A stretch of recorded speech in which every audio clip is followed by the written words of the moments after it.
All right, let's talk about Game 4 between San Jose and St. Louis. Before I get started, though, I just wanted to apologize to my subscribers for not covering the Boston-Carolina game in Game 4. I had to work. You know what happens. For those of you who have been watching but haven't subscribed yet, do it. Do it.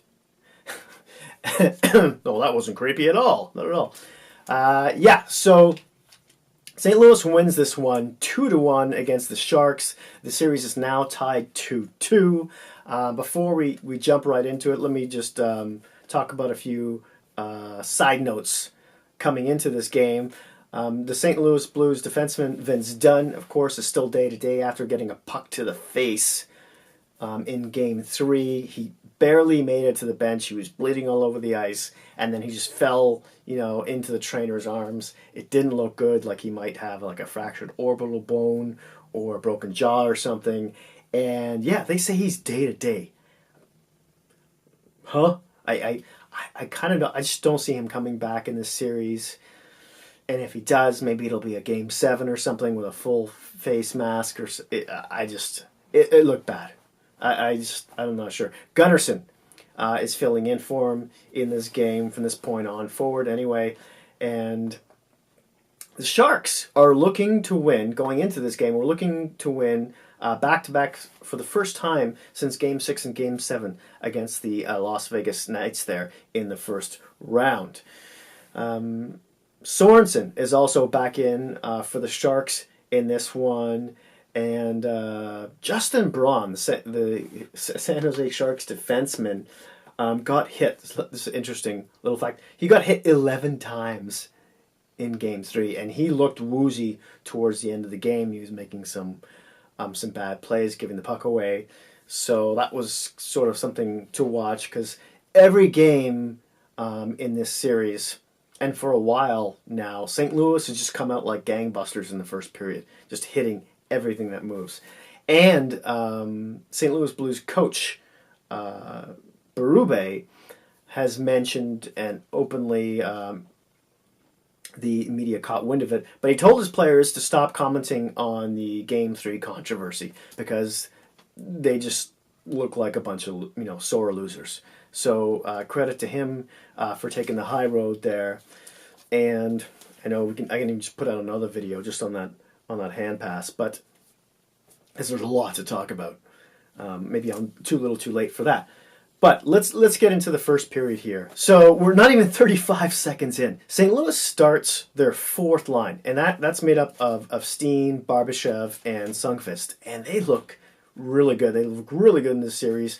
They have just been hitting they've been hitting the St. Louis Blues like a stick to a piñata. And Steen takes out Burns behind the net, who then gives the puck away right to Barbashev, who point blank, not far from the maybe 5 feet out from the blue paint, right in the slot, just puts it past Jones. He has no chance on the play. 35 seconds in to the game, it's 1-0 St. Louis. And through this whole period, really, the ice was just tilted in favor of the Blues. Now, before we get to this second goal, San Jose took 1 or 2 bad penalties in the first period, especially.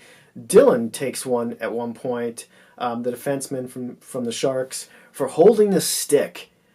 And this is really way behind the play. So just a bad penalty to take. And before San Jose takes another penalty and St. Louis goes on the power play, to which they end up scoring on, something happens in between the commercial break between Joe Thornton and Evander Kane. You can see they're talking to each other. Joe Thornton is sort of yelling at Kane as he's skating away from him, which is like, this is Joe Thornton. He's giving you his years of wisdom. Turn around, face the guy, and see what he has to say. It's one of those strange moments. And then later on, when they're on the bench together, Joe's like grabbing a stick and he's talking to him. Maybe he's trying to deflect attention away from what he's actually saying. But you could see, if you read Evander Kane's lips, it looks like don't touch my stick. So, but it seems to work, because shortly after that, Evander Kane definitely had a lot more spunk to his game. So we'll see if if that storyline continues into the next game or the game after, yeah, he's been hitting the odd guy through the series, but point-wise, he's just completely disappeared. Now, San Jose takes that penalty I mentioned, and St. Louis finally scores on the power play. Berube mixes up some of his personnel. I think he has Maroon and Bozak on this one. Maroon's kind of half-screening Jones. There's a deflection, and Bozak picks up the garbage and throws it in. No chance again on this goal for Jones either. And it's 2-0 St. Louis. So that whole period was just, it was all Blues. It could have been 4-0 if it wasn't for Jones. He did make some spectacular saves into the second. And there's no goals here. But San Jose starts to take over this game, and the ice starts tilting in their favor. At one point, there's some coinciding penalties, there's a 4-on-4 action, and San Jose just completely dominates play on that one. They start hitting posts, crossbars. Binnington starts to really see some action. He makes some good saves himself. And credit to St. Louis, they bend, but they don't break. And we go into the third period. Now, during the second intermission, as I was watching Sportsnet, the panel were discussing how Pavelski and Couture have been a little quiet in this game. One of the other issues they mentioned was one of the problems with San Jose's power play is that when they dump in the puck especially, they're putting the puck too close to Jordan Binnington. And he's so good at playing it. He acts as that third defenseman, and the San Jose power play just does nothing. It's part of the reason why it's so bad. Third period now. And we continue with this theme of San Jose tilting that ice. And you start to get the feeling that there's a goal coming. And there is. San Jose gets a power play at this point, and they finally score because their power play has been pretty dreary for quite some time. I want to say from late in the Vegas series on. It hasn't really done much. But a point shot squirts past Binnington, doesn't quite pass that line, but Hertl pushes it in, and we've got a 2-1 game. Now, there's two San Jose Sharks. There's Pavelski and Hertl against one St. Louis Blues defenseman. And you're thinking, is this going to be another one of those late comebacks by the Sharks? Just like there was in Game 3, and they just seem to be notorious for this. And you also start to notice that Erik Karlsson's shifts are getting shorter. But San Jose definitely smells blood on the water after they get that goal. And they really put the pressure on. Barbashev takes a one for tripping, but St. Louis kills that off. Their PK just looks very good from that point on. And it's a bit of them looking really good, and San Jose's power play, not so much. Now, San Jose gets a penalty. Less than 10 minutes left in the game for too many men on the ice. They do kill it. They come back, and they just pour it on. 3 minutes left in the game, and you notice Karlsson hasn't been back on the ice up until the 2-minute mark. He gets back on. They pull the goalie, and they just throw everything at the net. Bozak makes a terrific block, probably saves a goal. St. Louis holds on for this one. Again, they bend, they don't break, take it 2-1. Let's talk about team stats. Faceoffs were 32-27 for the Blues. Power play, 1 for 3 for San Jose, 1 for 4 for St. Louis. Hits were 29-15 for the Blues. Giveaways were 10-9 for the Sharks. Takeaways were 11-7 for St. Louis. Block shots were 21-8 for the Blues. Shots, first period, 10-9 for St. Louis. Seemed like it was much more than that because they were throwing the kitchen sink at Jones there. Second period was 11-8 for the Sharks. Third is they outshoot the Blues 10-4. And the total shots were 30-22. Binnington definitely did his part in this game.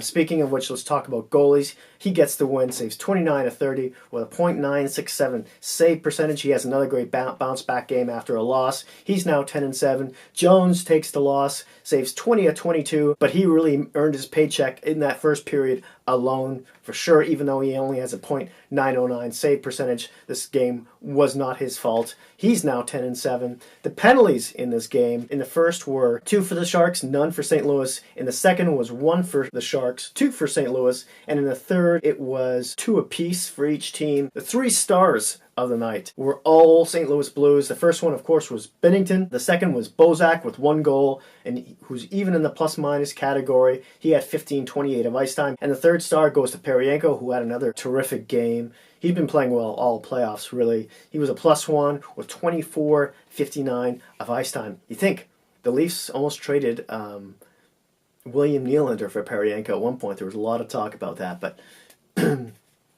Thank God for St. Louis, I guess they didn't. That's it. That's all. Thank you so much for watching. As always, I'd love to hear your thoughts and opinions on this one. Hit like if you like this video. Smash that subscribe button if you haven't already. And hey, if you happen to have any Hockey Geek friends, please don't feel shy about sharing.